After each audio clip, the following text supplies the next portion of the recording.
Hello students, welcome to guidance গুরু চ্যানেলে তোমাদের সকলকে স্বাগত। আশা করি প্রত্যেকেই ভালো আছেন এবং প্রত্যেকেই সুস্থ রয়েছে। তো আজকের ক্লাসে আমি আলোচনা করব West Bengal SSC group CD 2025 পরীক্ষার জন্য। আজকে আমরা আলোচনা করব প্র্যাকটিস সেট 8। এর আগে আপনাদের জন্য করেছিলাম 7 নম্বর প্র্যাকটিস সেট পর্যন্ত আমরা করেছিলাম। আজ হচ্ছে 8 নম্বর প্র্যাকটিস সেট। প্রত্যেক দিন আমরা 25টা করে প্রশ্নোত্তর আলোচনা করছি, আর আশা করছি পরীক্ষা পর্যন্ত এই ক্লাসটা চালিয়ে যেতে পারবো। আর পরীক্ষায় যে আপনাদের 30 নম্বরের আসবে প্রশ্ন, তো আশা করি এইখান থেকে আপনারা কমন পেয়ে যাবেন। তো মন দিয়ে দেখুন, লাস্ট পর্যন্ত দেখুন। আমাদের টেলিগ্রাম চ্যানেলে জয়েন না করে থাকলে ডেসক্রিপশন বক্সে লিঙ্ক দেওয়া আছে, আপনারা প্রত্যেকেই আমাদের টেলিগ্রাম চ্যানেলে জয়েন করে যাবেন। আমাদের টেলিগ্রাম চ্যানেলের নাম হচ্ছে গাইডেন্স গুরু অফিসিয়াল। চলুন দেরি না করে তাহলে শুরু করা যাক। প্রথম প্রশ্নে চলে যাব। আমাদের প্রথম প্রশ্ন কি আছে দেখুন। প্রথম প্রশ্ন হচ্ছে যে হাওয়া মহল কোথায় অবস্থিত। প্রত্যেকটা প্রশ্ন বলবো, আগে নিজেরা চিন্তা ভাবনা করুন কি উত্তর হতে পারে, নিজেরা কল্পনা করুন এখান থেকে। তারপর 5-7 সেকেন্ড সময় পর আমি কিন্তু উত্তরটা বলে দেবো। আর এইভাবে লাস্ট পর্যন্ত নিজেদের কাউন্ট করতে হবে যে 25টার মধ্যে আমরা কতটা ঠিক করতে পারলাম। ঠিক আছে, চলুন। হাওয়া মহল কোথায় অবস্থিত? কারেক্ট আনসার কী হবে? জয়পুর, দিল্লি, নাকি আগ্রা, নাকি ভোপাল? কারেক্ট আনসার হবে Jaipur. Jaipur is the correct answer. Jaipur মানে কোন জয়পুর? এটা হচ্ছে রাজস্থানের জয়পুর, যাকে আমরা পিঙ্ক সিটি বলে থাকি। সেই হাওয়া মহল রাজস্থানের রাজধানী জয়পুরেই অবস্থিত। হাওয়া মহল অনেক সময় প্রশ্ন থাকে যে হাওয়া মহল নির্মাণ কে করেছিলেন? রাজা সওয়াই প্রসাদ সিং। কে নির্মাণ করেছিলেন? রাজা সওয়াই প্রসাদ সিং এই হাওয়া মহল নির্মাণ করেছিলেন। এই হাওয়া মহলেকে বলা হচ্ছে কেন?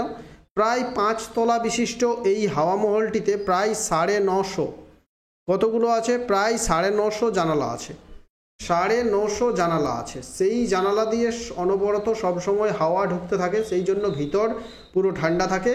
আর এই মহলের ভিতরে যেসব রানীরা আগে বসবাস করতেন, সেই রানীরা কিন্তু বাইরে দেখতে পেত, কিন্তু বাইরের কোনো লোক কিন্তু সেই জানালা দিয়ে রানীকে দেখা যেত না। এর জন্যই এর নাম হচ্ছে হাওয়া মহল। ঠিক আছে, নির্মাণ হয়েছিল 1799 সালে। রাজা সওয়াই প্রসাদ সিং এটা নির্মাণ করেছিলেন। আর স্থপতি কে ছিলেন অনেক সময় প্রশ্ন থাকে, তো উস্তাদ চাঁদ উস্তা। ঠিক আছে, লাল চাঁদ উস্তা, নাম হচ্ছে লাল চাঁদ উস্তাদ। তিনি এর মেন উস্তাদ বা মেন ইঞ্জিনিয়ার তিনি ছিলেন। এখন হচ্ছে যে এটা ঠিক আছে, এইগুলোই মনে রাখুন, এইগুলোই কিন্তু এর মধ্যে পরীক্ষায় আসবে। 1799 সাল, সওয়াই প্রতাপ সিং, জয়পুর এবং লালচাঁদ উস্তা।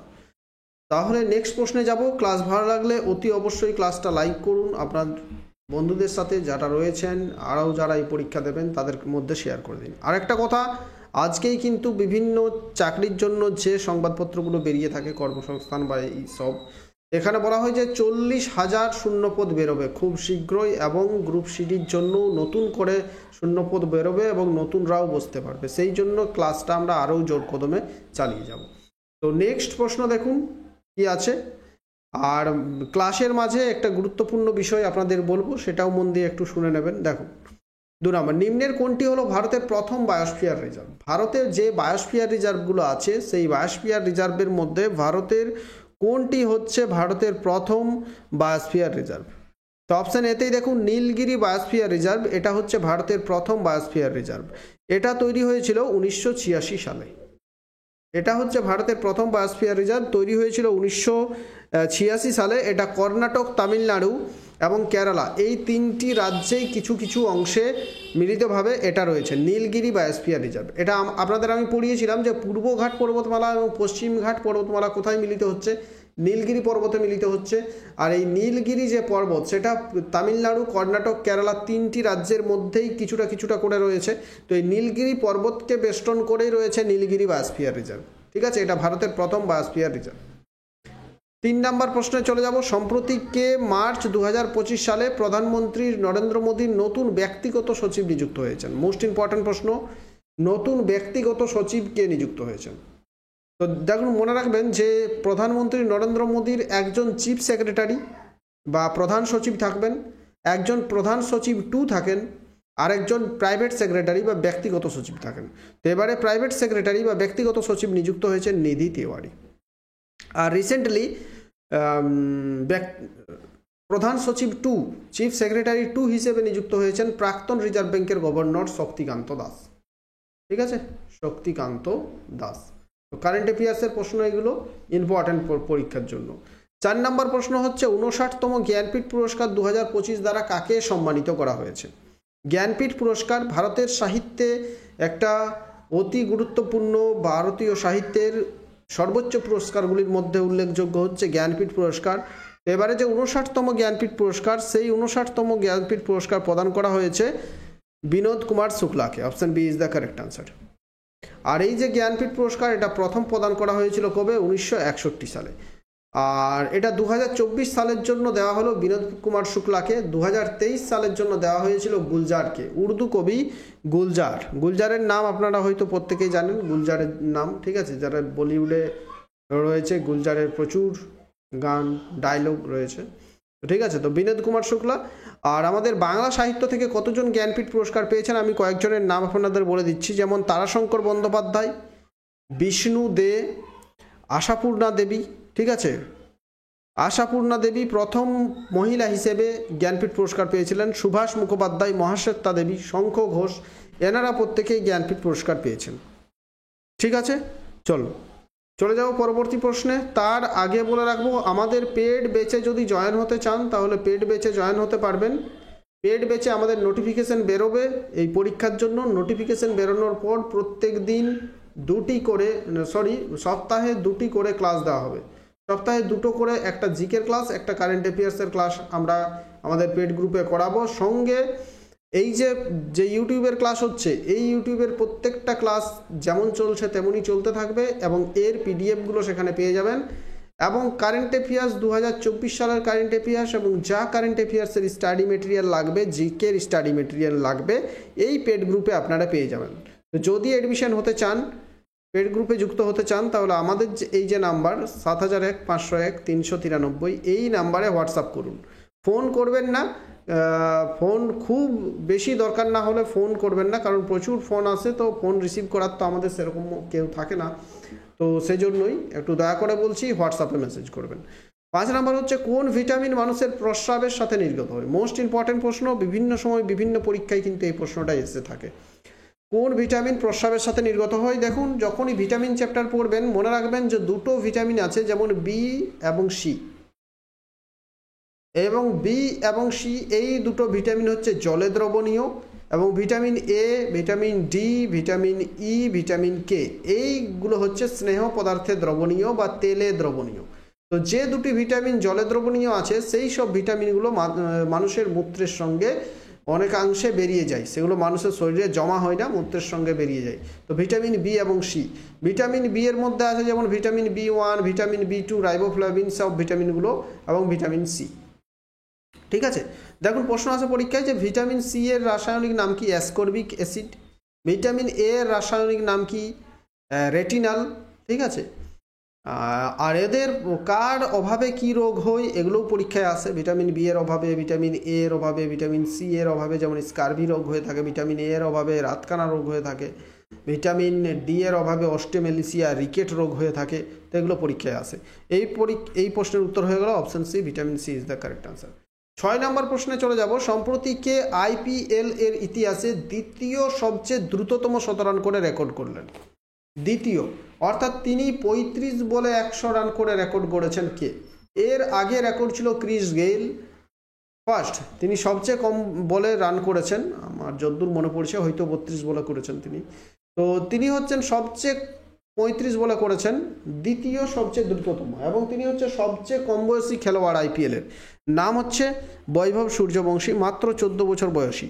আর আমি যা মনে করছি যে এই বৈভব সূর্যবংশী থেকে তোমাদের আইপিএল থেকে প্রশ্ন এলে এখান থেকে প্রশ্ন আসতেই পারে। ঠিক আছে, নেক্সট প্রশ্নে চলে যাব আমরা। 7 নম্বর প্রশ্ন কি আছে? সম্প্রতি কে ভারতের 52তম প্রধান বিচারপতি নিযুক্ত হয়েছেন? ভারতের 52তম প্রধান বিচারপতি। 51তম প্রধান বিচারপতি ছিলেন সঞ্জীব খান্না, বিচারপতি সঞ্জীব খান্না। 52তম হয়ে গেলেন Bhushan Ramkrishna Gavai. Option C is the correct answer. Bhushan Ramkrishna Gavai, তিনি হচ্ছেন ভারতের 52তম প্রধান বিচারপতি। Option C is the correct answer. 8 number প্রশ্নে চলে যাব। কার আদেশ অনুসারে উপনিষদকে পার্সি ভাষায় রূপান্তর করা হয়েছিল? উপনিষদ,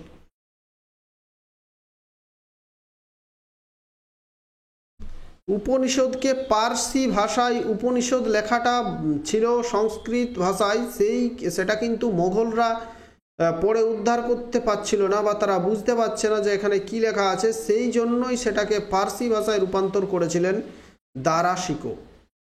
দারা শিকো শাহজাহানের পুত্র ছিল দারা শিকো। এই দারা শিকো অরঙ্গজেবের ভাই বা দাদা, অরঙ্গজেবের দাদা শাহজাহানের পুত্র ছিল। এই দারা শিকোকে হত্যা করে অরঙ্গজেব সিংহাসনে বসছিল। ঠিক আছে, তাহলে দারা শিকো এটাকে উপনিষদকে পার্সি ভাষায় রূপান্তর করেছিল। নেক্সট আমাদের প্রশ্নটা যেটা আছে, নেক্সট প্রশ্নে আমরা চলে যাব। 9 নম্বর প্রশ্ন কি আছে দেখুন। কোন রাজ্যে 76তম প্রজাতন্ত্র দিবস প্যারেড 2025-এ সেরা মুক নাটকের জন্য প্রথম পুরস্কার জিতল? এবারে 2025 সাল ছিল, কি ছিল? 76তম প্রজাতন্ত্র দিবস। তো প্রত্যেক বছরই প্রজাতন্ত্র দিবসে প্যারেড হয়ে থাকে, সেখানে এবারে মুক নাটকে প্রথম পুরস্কার জিতেছে Uttar Pradesh. Option B is the correct answer. ঠিক আছে, আর প্রশ্ন থাকবে যে এবারে যে প্রজাতন্ত্র দিবস সেখানে প্রধান অতিথি কে ছিলেন? তো প্রধান অতিথি ছিলেন ইন্দোনেশিয়ার রাষ্ট্রপতি প্রবোবো সুবিয়ান্তো। প্রবোবো লিখে রাখবেন, প্রবোবো সুবিয়ান্তো। প্রবোবো সুবিয়ান্তো প্রধান অতিথি ছিলেন, প্রবোবো সুবিয়ান্তো। 10 নম্বর প্রশ্ন দেখব। গরিবি হাটাও স্লোগানটি কোন পঞ্চবার্ষিকী পরিকল্পনার সঙ্গে যুক্ত? পঞ্চবার্ষিকী পরিকল্পনা একটা ইম্পর্টেন্ট বিষয়, এখান থেকে প্রশ্ন থাকতে পরীক্ষায় থাকতে পারে। তো চলুন পঞ্চবার্ষিকী পরিকল্পনা কোন পঞ্চবার্ষিকী পরিকল্পনার সঙ্গে যুক্ত সেটা বলার আগে কয়েকটা গুরুত্বপূর্ণ তথ্য পঞ্চবার্ষিকী পরিকল্পনা থেকে বলে দিই। পঞ্চবার্ষিকী পরিকল্পনা আমাদের প্ল্যানিং কমিশন প্রতিষ্ঠা হয়েছিল বা যোজনা কমিশন প্রথম প্রতিষ্ঠা হয়েছিল কবে? যোজনা কমিশন প্রতিষ্ঠা হচ্ছে 1950 সালে। এই যোজনা কমিশনের অনুযায়ী প্রথম পঞ্চবার্ষিকী পরিকল্পনা চালু হলো, ফার্স্ট পঞ্চবার্ষিকী পরিকল্পনা, সেটা 1951 সালে চালু হলো 1956 সাল পর্যন্ত। নেক্সট আসছে দ্বিতীয় পঞ্চবার্ষিকী পরিকল্পনা, এটা হচ্ছে 1956 সাল থেকে 1961 সাল পর্যন্ত। ঠিক আছে, এরপর আসবে তৃতীয় পঞ্চবার্ষিকী পরিকল্পনা 1961 সাল থেকে 1966 সাল পর্যন্ত। এরপর দেখুন 1961 থেকে 66 এই সময় তৃতীয় পঞ্চবার্ষিকী পরিকল্পনা। এই সময় ভারত এবং চীন আর ভারত এবং পাকিস্তান দুটো যুদ্ধ হয়েছিল, সেই জন্য এই তৃতীয় পঞ্চবার্ষিকী পরিকল্পনাটা সাকসেসফুল হয়নি। তাই চতুর্থ পঞ্চবার্ষিকী পরিকল্পনা শুরুর আগে একটা 3 বছরের প্ল্যান চালু করা হয়েছিল 1966 থেকে 1969। ঠিক আছে, এরপর চতুর্থ পঞ্চবার্ষিকী পরিকল্পনাটা হচ্ছে 1969 থেকে 74। পঞ্চম পঞ্চবার্ষিকী পরিকল্পনা হচ্ছে 1974 থেকে 1978। ঠিক আছে, এরপর 1978 থেকে 1980 এই সময় কিন্তু পঞ্চবার্ষিকী পরিকল্পনা 1 বছরের জন্য বন্ধ ছিল। তারপর 1979 থেকে আবার শুরু হচ্ছে, 1979 থেকে 84, 84 থেকে 90, 90 থেকে 95, 95 থেকে ওই সময় আরেকবার বন্ধ ছিল কোথায়, 1985 সময় বন্ধ ছিল, 1987 থেকে 92, 1992 থেকে 97, 1997 থেকে 2002, 2007 থেকে 2002 থেকে 2007, 2007 থেকে ছিল 2012, 2012 থেকে আবার যে 12তম পঞ্চবার্ষিকী পরিকল্পনা, সেটা কিন্তু যখন নরেন্দ্র মোদী সরকার ক্ষমতায় আসছেন তখন 2012 থেকে যেটা চালু হয়েছিল সেটা কিন্তু সেখানেই শেষ হয়ে যাচ্ছে। আর 2014 সালে 2015 সালের 1 জানুয়ারি এই যে প্ল্যানিং কমিশন, এই প্ল্যানিং কমিশনকে ভেঙে দেওয়া হচ্ছে এবং শুরু হচ্ছে নীতি আয়োগ। ঠিক আছে, নীতি আয়োগ। তো বর্তমানে যেটা চলছে সেটা হচ্ছে নীতি আয়োগ, প্ল্যানিং কমিশন আর নেই। তাহলে এই উত্তরটা হবে গরিবি হাটাও, এটা পঞ্চম পঞ্চবার্ষিকী পরিকল্পনার সময় ইন্দিরা গান্ধীর সময়কালে। ঠিক আছে, নেক্সট 11 নম্বর প্রশ্ন। আশা করি ক্লাস আপনাদের ভালো লাগছে, ভালো লাগলে অবশ্যই লাইক করুন, বন্ধুদের সাথে শেয়ার করে দিন। 11 নম্বর হচ্ছে স্নায়ুতন্ত্রের একক কী? স্নায়ুতন্ত্র, মানুষের যে স্নায়ুতন্ত্র, আমরা এইখানে যদি কোথাও যদি আঘাত পাই, যে আঘাতের কারণে আমরা বুঝতে পারি যে ওই জায়গাতে আমরা আঘাত পেলাম বা কোথাও সুড়সুড়ি পেলাম বা কিছু, ঠিক আছে, তো এটা স্নায়ুতন্ত্রের কারণে হয়ে থাকে, বা কোথাও ঠান্ডা লাগলো বা গরম লাগলো, এগুলো স্নায়ুতন্ত্রের কারণে। আর এর মূল একক হচ্ছে কি? নিউরন। স্নায়ুতন্ত্রের মধ্যে অসংখ্য লম্বা লম্বা নিউরন থাকে, সেই নিউরনগুলোই আমাদের প্রত্যেকটা স্পর্শ আমাদের ব্রেনে পৌঁছায়। ঠিক আছে, দেখুন, নিউরন এবং কিডনির মধ্যে যেটা থাকে সেটা হচ্ছে নেফ্রন। স্নায়ুতন্ত্রের মধ্যে থাকছে নিউরন, কিডনির মধ্যে থাকছে নেফ্রন। 12, স্বাধীন ভারতের প্রথম শিক্ষামন্ত্রী কে ছিলেন? স্বাধীন ভারতের প্রথম শিক্ষামন্ত্রী, স্বাধীন ভারত 1951-52 সালে ভারতের প্রথম লোকসভা নির্বাচন হচ্ছে, ঠিক আছে। তো সে সময় বা 1947 সালে ভারত স্বাধীন হওয়ার পর যে এন্টারিম গভর্নমেন্ট চালু হয়েছিল, ঠিক আছে, অন্তর্বর্তীকালীন যে সরকার গঠন করা হয়েছিল সেই সরকারের রাষ্ট্রপতি ছিলেন ডাক্তার রাজেন্দ্র প্রসাদ, শিক্ষামন্ত্রী হচ্ছেন মৌলানা আবুল কালাম আজাদ, প্রধানমন্ত্রী ছিলেন জওহরলাল নেহরু, ঠিক আছে। তো এইভাবে দেখতে হবে, একটু 1 মিনিট দাঁড়ান। তারপর হচ্ছে রাজেন্দ্র প্রসাদ ইয়েও ছিলেন, মানে খাদ্যমন্ত্রী ছিলেন। আর তারপর হচ্ছে BR আম্বেদকর ছিলেন আইনমন্ত্রী। তো এইভাবে কয়েকটা মনে রাখলেই চলবে। উপরাষ্ট্রপতি সর্বপল্লী রাধাকৃষ্ণন, ঠিক আছে। তাহলে মৌলানা আবুল কালাম আজাদ হচ্ছেন শিক্ষামন্ত্রী, সর্দার বল্লভভাই প্যাটেল হচ্ছেন স্বরাষ্ট্রমন্ত্রী এবং উপপ্রধানমন্ত্রী। উপপ্রধানমন্ত্রী পদটা বর্তমানে আর নেই। 13 হচ্ছে সপ্তম বার্ষিক ওয়ার্ল্ড এয়ার কোয়ালিটি রিপোর্ট 2024-এ ভারত বিশ্বের কততম দূষিত দেশে পরিণত হয়েছে? Recently world air quality report 2024 প্রকাশিত হয়েছে, যেখানে বলা হচ্ছে ভারত বিশ্বের 5ম দূষিত দেশ। দূষিত দেশগুলোর তালিকা করা হচ্ছে, তখন ভারত 5 নম্বরে স্থান। তাহলে বুঝতে পারা যাচ্ছে প্রায় 190-200টি দেশের মধ্যে ভারতের স্থান 5 নম্বরে। কত দূষিত তার মানে ভারত, বুঝে নাও। 14, স্প্রেয়ার কোন নীতির উপর ভিত্তি করে কাজ করে? স্প্রেয়ার বলতে কি, যেমন যে কোনো পারফিউমের মধ্যে এইখানে যদি আমরা চিপে দিই এই জায়গাটাতে, তাহলে এই দিক থেকে স্প্রে বার হয়। এই স্প্রেয়ারটা কোন নীতির উপর কাজ করছে? এটা হচ্ছে পাস্কালের নীতির উপর কাজ করে। যখন একটা পাত্রের মধ্যে তরল আছে, সেই তরলের মধ্যে যদি চাপ প্রয়োগ করা হয়, সেই চাপটা ভিতরে সমস্ত তরলের ওপর সমানভাবে পড়ে, ঠিক আছে। সমস্ত তরলের মধ্যে সমানভাবে পড়ে, সেই জন্যই কিন্তু এই যে ছোট্ট ছিদ্র দিয়ে তরল বেরিয়ে যায়। এটাই হচ্ছে পাস্কালের সূত্রের উপর এই স্প্রেয়ারের নীতি কাজ করে। 15, ভারতীয় সংবিধানের 35A ধারা কোন রাজ্যের সাথে সম্পর্কিত? ভারতীয় সংবিধানের 35A ধারা এবং 370 ধারা, এই দুটোই ছিল জম্মু কাশ্মীরের সঙ্গে যুক্ত, যখন জম্মু কাশ্মীর রাজ্য ছিল তখন। আর এর দ্বারাই জম্মু কাশ্মীরে বিশেষ কিছু সুযোগ সুবিধা দেওয়া হয়েছিল। কিন্তু 2019 সালে জম্মু কাশ্মীর যখন রাজ্য থেকে কেন্দ্রশাসিত অঞ্চলে পরিণত হচ্ছে, তারপর থেকে এই দুটো ধারা বিলুপ্ত হয়েছে। তাহলে option D is the correct answer. 16 নম্বর প্রশ্ন হচ্ছে, কোন রাজ্য সরকার ডাক্তার ভীমরাও আম্বেদকরের শূন্য গরিবী যোজনা চালু করেছে? কি বলছে? ডাক্তার ভীমরাও আম্বেদকর শূন্য গরিবী যোজনা, এটা চালু করেছে Uttar Pradesh. Option D is the correct answer. Uttar Pradesh রাজ্য সরকার ডাক্তার ভীমরাও আম্বেদকর শূন্য গরিবী যোজনা চালু করেছে। এই যে বিভিন্ন কেন্দ্রীয় যোজনা এবং রাজ্যের যোজনা, এগুলো থেকে প্রশ্ন থাকবে, এবং এই প্রত্যেকটা টপিক আমি কিন্তু আমাদের পেড গ্রুপে করিয়ে দেবো। তো অবশ্যই জয়েন হতে চাইলে আমাদের নাম্বার তো বলে দিলাম, সেই নাম্বারে এইখানে লেখা আছে, দেখো, এই নাম্বারে যোগাযোগ করুন। 17 নম্বর প্রশ্ন হচ্ছে, ভারতের 107তম জাতীয় উদ্যান শিমলিপালকে জাতীয় উদ্যানের মর্যাদা দেওয়া হয়েছে, এটি কোন রাজ্যে অবস্থিত? 107তম জাতীয় উদ্যান শিমলিপালকে, শিমলিপাল নামটা শুনে অনেকেই বুঝতে পারবে, যেমন ভিতরকণিকা কোথাকার জাতীয় উদ্যান? ওড়িশার জাতীয় উদ্যানের নাম হচ্ছে ভিতরকণিকা। তেমনি শিমলিপালটাও হচ্ছে ওড়িশার একটা জাতীয় উদ্যান। ওড়িশায় দুটো জাতীয় উদ্যান, এক হচ্ছে ভিতরকণিকা যেখানে ম্যানগ্রোভ অরণ্য রয়েছে, আর শিমলিপাল 2 নম্বর। তাহলে Odisha, option D is the correct answer.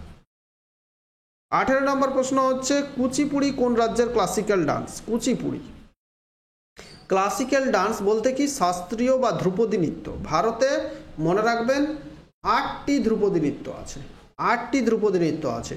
প্রথমেই যেমন হচ্ছে 1 নম্বরে তামিলনাড়ুর ভারতনাট্যম, 2 নম্বরে আসবে কুচিপুড়ি, এটা হচ্ছে অন্ধ্রপ্রদেশ, 3 নম্বরে আসছে কথাকলি, 4 নম্বরে আসছে মোহিনীঅট্টম, এই দুটোই হচ্ছে কেরালা, ঠিক আছে। 5 নম্বরে আসছে মণিপুরি, এটা হচ্ছে মণিপুর। 6 নম্বরে আসছে ওড়িশি, এটা হচ্ছে ওড়িশা। 7 নম্বরে আসছে আসামের সাত্রিয়া মানে আসাম। 8 নম্বরে আসছে উত্তর ভারত বা উত্তরপ্রদেশের কত্থক, ঠিক আছে। তো এই 8টি ভারতের ধ্রুপদী নৃত্য আছে। কোনটা কোন রাজ্যের ধ্রুপদী নৃত্য প্রত্যেককে মনে রাখতে হবে, যে কোনো সময় পরীক্ষায় চলে আসতে পারে। তাহলে কুচিপুড়ি হচ্ছে অন্ধ্রপ্রদেশ। ঠিক আছে, 19 নম্বর প্রশ্নে চলে যাব আমরা। সম্প্রতি প্রকাশিত global energy think tank Amber অনুযায়ী 2024 সালে বায়ু এবং সৌরশক্তি দ্বারা বিদ্যুৎ উৎপাদনকারী দেশগুলির মধ্যে ভারতের স্থান কত? অর্থাৎ একটা তালিকা প্রকাশ করা হয়েছে যেখানে বায়ু ও বিদ্যুৎ শক্তি দ্বারা যে দেশগুলো শক্তি বা ইলেকট্রিক তৈরি করে সেই দেশগুলোর তালিকায় ভারত তৃতীয় স্থানে অবস্থিত। খুব ভালো কথা। বায়ু এবং সৌরশক্তি থেকে যত বেশি বিদ্যুৎ উৎপাদন করা যায় ততই আমাদের ভবিষ্যতের জন্য মঙ্গল। কিন্তু প্রথম স্থানে রয়েছে চীন, দ্বিতীয় স্থান মার্কিন যুক্তরাষ্ট্র, তৃতীয় স্থানে হচ্ছে ভারত। এই বায়ু, এই সূর্য শক্তি বা সৌরশক্তি, এগুলো হচ্ছে পুনর্নবীকরণযোগ্য শক্তি। এগুলো মানে পুনর্ভব শক্তি, বা এগুলো কোনোদিনও শেষ হবে না। ঠিক আছে, 10 নম্বর হচ্ছে নিচের কোনটি পারদের সংকর ধাতু? পারদের সংকর ধাতু হচ্ছে অ্যামালগাম। ভারতের সংকর ধাতু হচ্ছে অ্যামালগাম। একটা প্রশ্ন থাকে যে একটি নিম্নের কোনটি একটি তরল ধাতু? তো মনে রাখবেন এই যে পারদ হচ্ছে তরল ধাতু। পারদ বিভিন্ন ধাতুর সাথে সহজেই মিলিত হয়ে যেহেতু পারদ তরল, মিলিত হয়ে অ্যামালগাম তৈরি করে। যেমন সোনার সাথে মিলিত হয়ে যেমন সোনা অ্যামালগাম করে, রূপোর সাথে মিলিত হয়ে অ্যামালগাম করে, টিনের সাথে মিলিত হয়ে অ্যামালগাম তৈরি করে। পারদের সংকর ধাতু, তাহলে amalgam is the correct answer, option C. 21 number প্রশ্ন, কুইকলাইম বলা হলো কাকে? কুইকলাইম হলো কোনটি? Calcium oxide, CaO। এটা হচ্ছে কুইকলাইম। যেমন কলিচুনকে যদি উচ্চ তাপমাত্রায় কলিচুনের মধ্যে জল ঢেলে দেওয়া হয়, সেই জল ঢেলে দিলে কলিচুন কিন্তু উচ্চ তাপমাত্রায় প্রায় 900 ডিগ্রি সেলসিয়াসে ফুটতে থাকে। তারপর সেটা শুকিয়ে গিয়ে পাউডারের মতো তৈরি হয়, যেটাকে আমরা ক্যালসিয়াম অক্সাইড বলছি, বা সেটাকে কুইকলাইম বলছি। তো কুইকলাইম কেন বলছি না, খুব তাড়াতাড়ি সেটা তৈরি হয়ে যায়, সেই জন্য এর নাম দেওয়া হয়েছে কুইকলাইম। এটা সিমেন্ট তৈরির কাজে ব্যবহার করা হয়, তাহলে অপশন এ। প্যারিস তৈরির কাজে, প্যারিস পুট্টি, সিমেন্ট এইসব তৈরির কাজে ব্যবহার করা হয়। 22 নম্বর প্রশ্ন, নিম্নলিখিত কোনটি পুনর্ভব শক্তি? এক্ষুনি উদাহরণ আমি বললাম কোনটি পুনর্ভব শক্তি। তো সৌরশক্তি হচ্ছে পুনর্ভব শক্তি। যেমন সৌরশক্তি, এটা কোনোদিনও শেষ হবে না। সৌরশক্তি শেষ হবে, যেমন তাপবিদ্যুৎ বা কয়লা থেকে যে বিদ্যুৎ হচ্ছে সেটা শেষ হয়ে যাবে একদিন, পেট্রোল ডিজেল সবই শেষ হয়ে যাবে, কিন্তু সৌরশক্তি শেষ হবে না। জোয়ার ভাটা শক্তি শেষ হবে না, বায়ু শক্তি শেষ হবে না। এগুলো হচ্ছে পুনর্ভব শক্তি বা পুনর্নবীকরণযোগ্য শক্তি। 23 নম্বর প্রশ্ন দেখব, কোথায় 9th গ্লোবাল টেকনোলজি সামিট 2025 আয়োজিত হয়েছে? কি নাম? 9th নবম গ্লোবাল টেকনোলজি সামিট 2024 রিসেন্টলি আয়োজিত হয়েছে আমাদের রাজধানী নিউ দিল্লিতে, অপশন এ। 24 নম্বর, মানব দেহের কোষে থাকে কি? 42টি ক্রোমোজোম, 44টি ক্রোমোজোম, 46টি ক্রোমোজোম, 48টি ক্রোমোজোম। দেখুন বলে দিচ্ছি, মানুষের ক্রোমোজোমে থাকে দু ধরনের ক্রোমোজোম। এক হচ্ছে অটোজোম থাকে 44টি, আরেকটি থাকে সেক্স ক্রোমোজোম। অটোজোম এবং সেক্স ক্রোমোজোম থাকে দুটি। এই সেক্স ক্রোমোজোম দুটি হলো এক্স এবং ওয়াই। এক্স ওয়াই এর কাজ হচ্ছে মানুষ যখন নতুন সন্তান জন্ম হবে, সেই সন্তান পুরুষ হবে না ছেলে হবে না মেয়ে হবে শিশুটি, সেটাই নির্ধারণ করে এই XY ক্রোমোজোম। ঠিক আছে, আর মানুষের শরীরের অন্যান্য বৈশিষ্ট্যগুলি প্রকাশ করে এই 44টি ক্রোমোজোম। তো মানবদেহে মোট ক্রোমোজোম কত হয়ে গেল? 23 জোড়া। 44 + 2 46, মানে হচ্ছে 23 জোড়া। অনেক জায়গাতে 46টি অপশন থাকবে, আবার কোথাও 23 জোড়া অপশন থাকবে। পুরুষের দেহে শুধুমাত্র XY ক্রোমোজোম থাকে, মনে রাখবেন। মহিলার দেহে শুধুমাত্র XX ক্রোমোজোম থাকে। ঠিক আছে, 25 নম্বর এবং আজকের লাস্ট প্রশ্ন, পানিপথের তৃতীয় যুদ্ধ কবে হয়েছিল? এই প্রশ্নের উত্তর আমি বলে দেব না, এই প্রশ্নের উত্তরটা আপনারা কমেন্ট বক্সে কমেন্ট জানাবেন। যদি পারেন 3টে পানিপথের যুদ্ধই কমেন্ট করে বলবেন যে 3টে পানিপথের যুদ্ধে কবে কবে হয়েছিল। প্রত্যেককে আমি কমেন্ট করার জন্য রিকোয়েস্ট করছি, প্রত্যেকে কমেন্ট করবেন পানিপথের তৃতীয় যুদ্ধ কবে হয়েছিল। এটা আমি হোমওয়ার্ক ধরে নিতে পারবেন, কমেন্টে করুন প্রত্যেক। থ্যাংক ইউ, ভালো থাকবেন, শেয়ার করুন আপনার বন্ধুদের সাথে। নতুন হয়ে থাকলে চ্যানেল সাবস্ক্রাইব করে নেন। Thank you.